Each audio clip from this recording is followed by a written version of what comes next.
नमस्कार.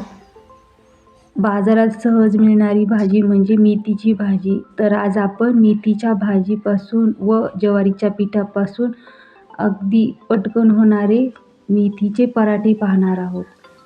तर ही मुलांना टिफिनमध्ये पण देता येतील किंवा तुम्ही नाश्त्यालाही सहज बनवू शकता. तर लगेच रेसिपीला सुरुवात करूया. इथे मी मेथी स्वच्छ धुवून चिरून घेतली.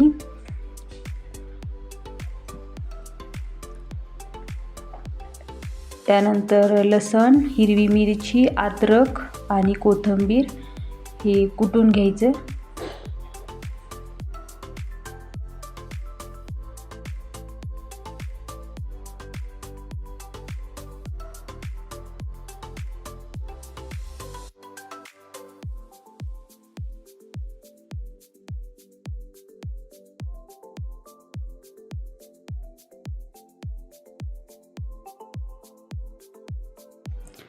तर बारीक कुटून झालं आहे.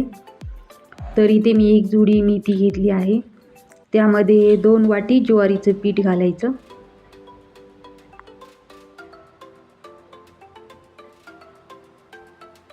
एक वाटी गव्हाचं पीठ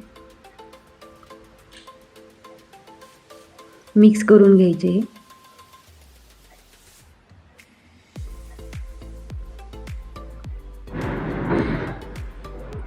इथे हे छान मिक्स करून झालं आहे.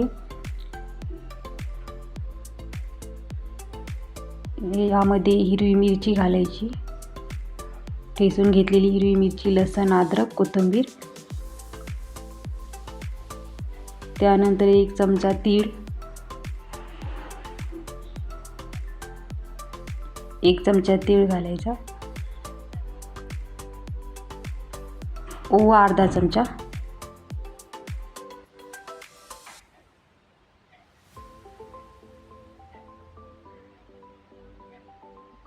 जिरेपूड अर्धा चमचा, हळदी अर्धा चमचा आणि मीठ 1 चमचा.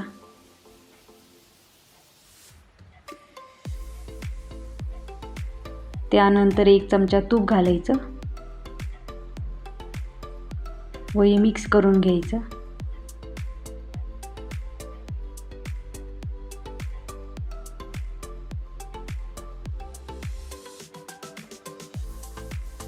त्यानंतर 1 वाटी दही घेतला. तर दही थोडं घालून मळून घ्यायचं.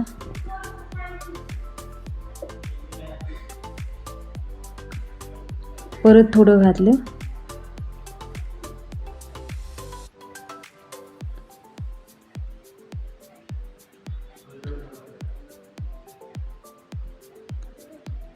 इथे मी 1 वाटी दही घातलेलं आहे. तर घट्ट असं मळून घ्यायचं हे.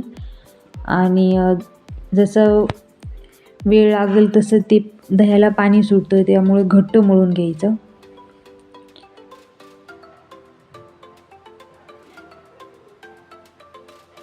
या पद्धतीनं तुम्ही बघू शकता. मी असं घट्ट मळून घेतलं.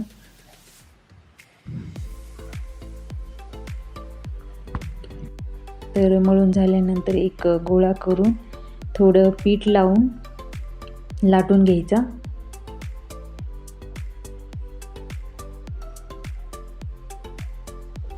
तर लाटताना चिटकत असेल तर तुम्ही पीठ लावू शकता.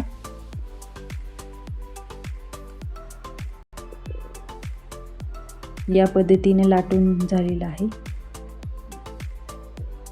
तर यामध्ये आपण गव्हाचं कमी आणि ज्वारीचं पीठ जास्त वापरलेलं आहे, त्यामुळे काट थोडे क्रॅश पडतात.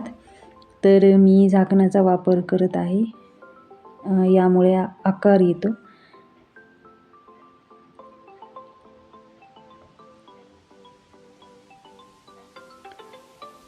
तुम्ही असं पण भाजू शकता, पण या पद्धतीने केल्यावर थोडा आकार दिसतो आणि छान गोल होतं.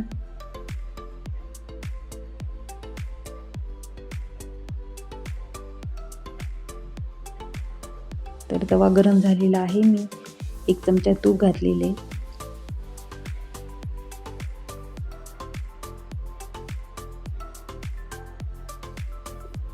तूप लावून पराठा टाकून घ्यायचा.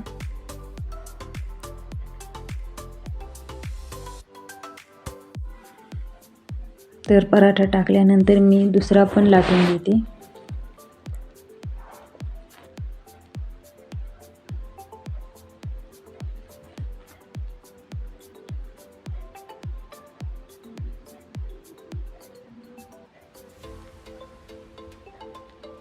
तर लाटून झाल्यानंतर याचे काटे काढून घ्यायचे झाकणाने आकार देऊन.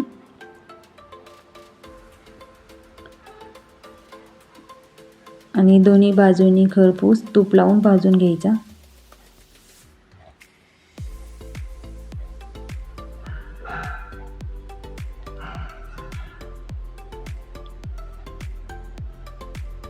तर या पद्धतीने मी सगळे पराठे लाटून घेते.